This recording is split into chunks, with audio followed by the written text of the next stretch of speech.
All right, we're going to start our last unit, our trigonometry unit for the year. We're going to start with some review from geometry. I'm going to add a little bit of new stuff in with it, but this beginning part, hopefully to start, should be some review for you. We're going to start with our right triangle trigonometric functions.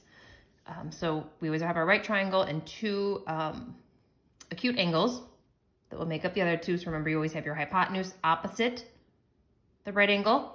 You have your opposite from whatever angle you're looking at, and then the adjacent side to the angle that you're using. Now this little blue symbol, you'll start to see it's a theta.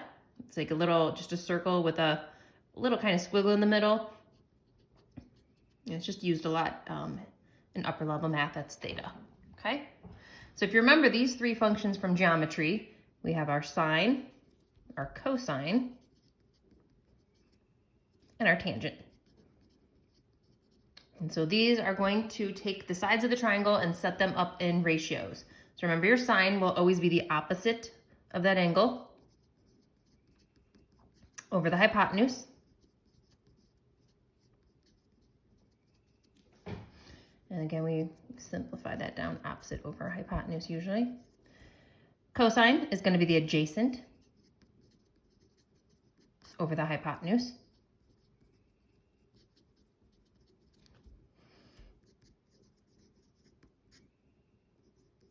And then lastly, your tangent is your opposite side to the adjacent side.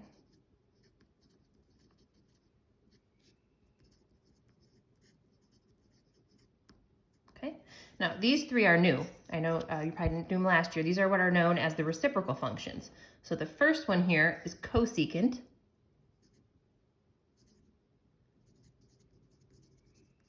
This one is secant. And then lastly, our cotangent.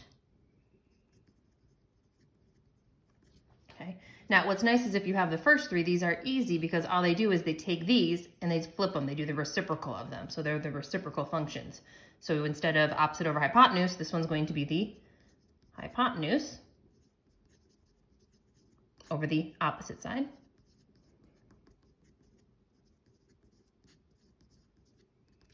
Our secant, again, we're going to take our cosine ratio and just do the reciprocal there. So we're going to have the hypotenuse over the adjacent.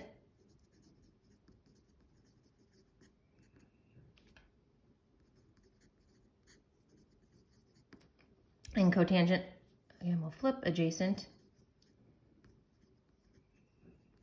over the hypotenuse.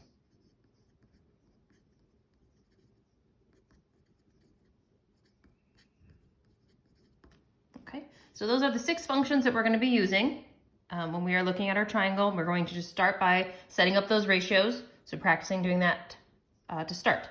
So our first example here, so notice we have our right triangle. We're only given 2 sides, and if you remember, if you only have 2 sides of a triangle given, you can always do the Pythagorean theorem, which that's going to come back here. Okay, so we can go ahead and fill in what we know. Remember, these are the legs that go in for A and B, and then C will be the hypotenuse.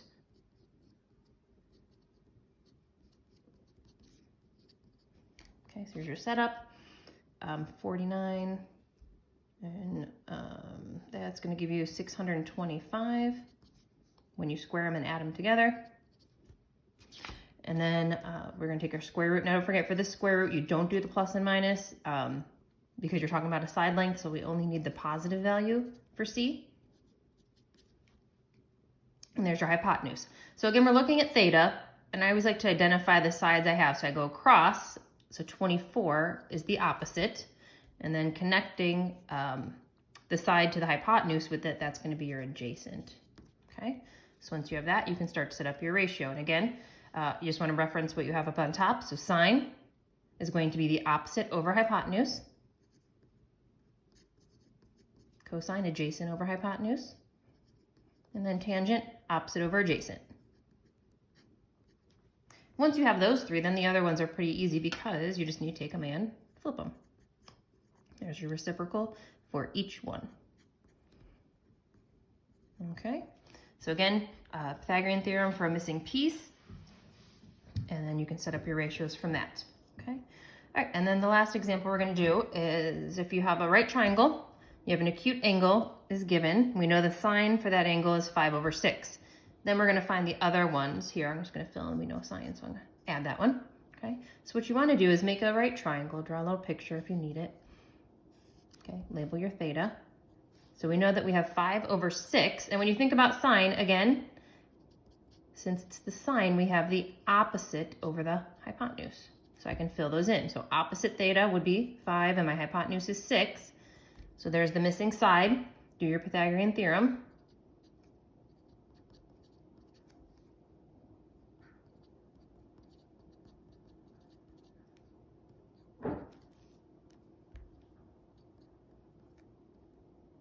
Oops.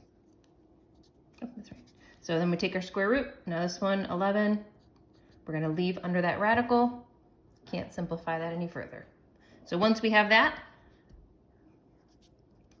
we can now fill in the rest of our ratios. So start with our cosine is going to be square root of 11/6. Our tangent is going to be 5 over square root 11. And you know we can't have that radical, so we're going to multiply top and bottom to rationalize. So that'd be the simplified form. And then cosecant, again, we have our sine, so I can just take it and flip it. Secant, I'm going to take my cosine, reciprocal. Again, we have that radical 11, so I'm going to multiply top and bottom.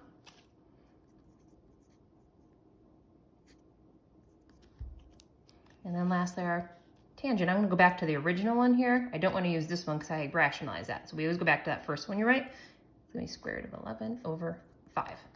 Okay? All right, and then there's some U-try problems on the back. Those are linked in the Google Doc with the answers. Okay, so you don't need to send those to me. I know a couple people did, but you can just, those are just for your own reference. Okay?